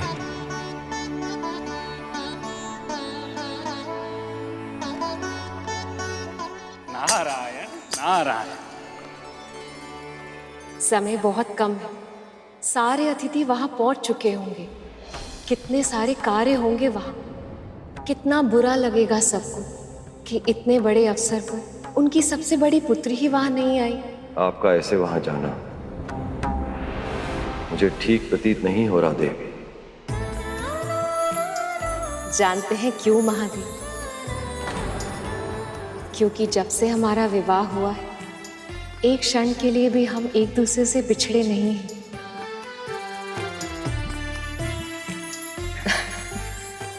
पर मैं सदा के लिए थोड़ी ना जा रही हूं मेरे भोले बाबा। यज्ञ समाप्त होते ही वापस लौट आऊंगी। आप समझ नहीं रही हैं देवी, निमंत्रण के बिना कहीं जाना अनिष्ट होता है।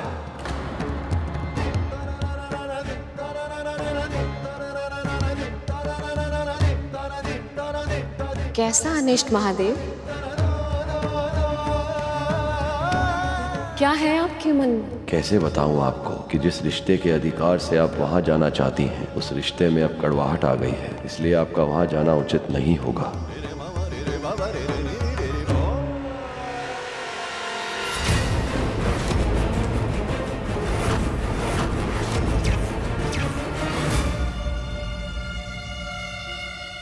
भावनाओं को शब्दों में बांधना कठिन होता है।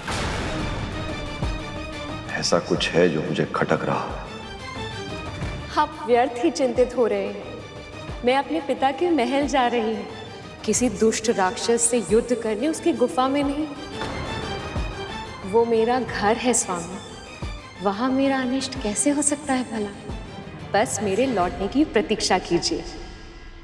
और उससे भी उत्तम है, आपको निमंत्रण की आवश्यकता है, इसीलिए मैं आपको अभी से निमंत्रण दे रही हूँ। यज्ञ समाप्त होते ही आप मुझे लेने आ जाइए।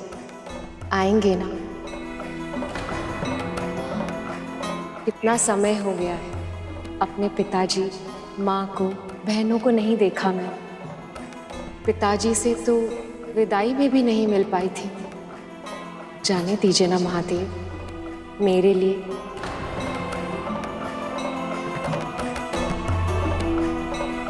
अपनी सती की प्रसन्नता के लिए मान जाइए।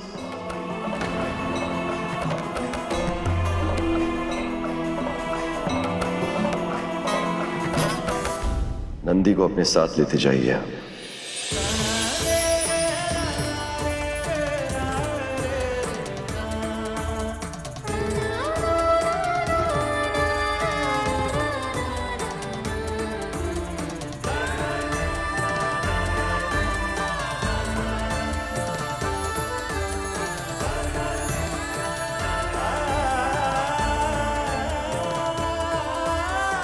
न जाने किस अशुभता के विचार से मेरा मन विचलित हो रहा है।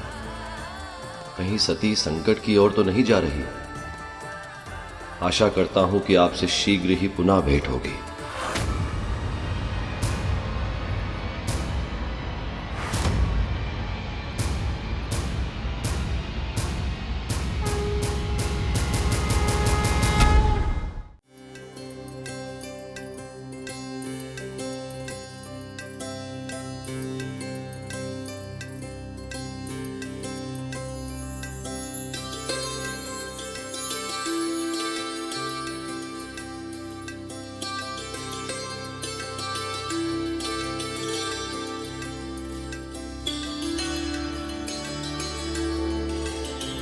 हमारी सभी पुत्रियां और दामाद पधारे। आपको सती और शिव को भी आमंत्रित करना चाहिए था। संसार तो अपने दामाद का सत्कार भगवान के समान करता है, और एक आप हैं कि अपरिचितों की चर्चा करके आप मेरा और अपना समय व्यर्थ न करें महारानी। किस सती की बात कर रही हैं आप? इस नाम की तो हमारी कोई पुत्री नहीं है।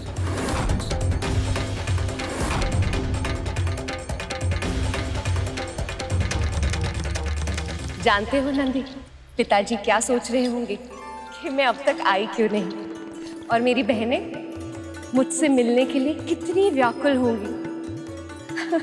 देखते ही हृदय से लगा लेंगी वो।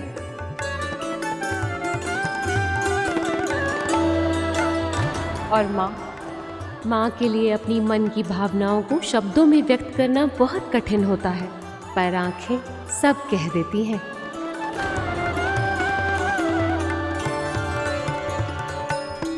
माँ ने मेरी स्मृति में जितने अश्रु बहाए होंगे वो सब फिर से घिर आएंगे।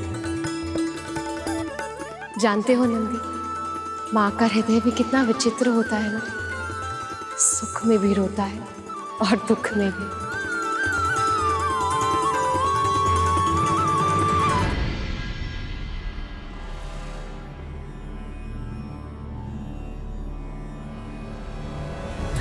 लगता है यज्ञ आरंभ होने वाला है। चलो नंदी। माँ मैं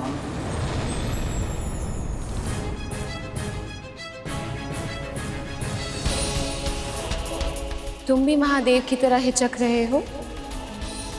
ठीक है, कोई बात नहीं, तुम यहीं प्रतीक्षा करो, मैं सबसे भेंट कर लूं, फिर वो स्वयं तुम्हें भीतर बुलाएंगे।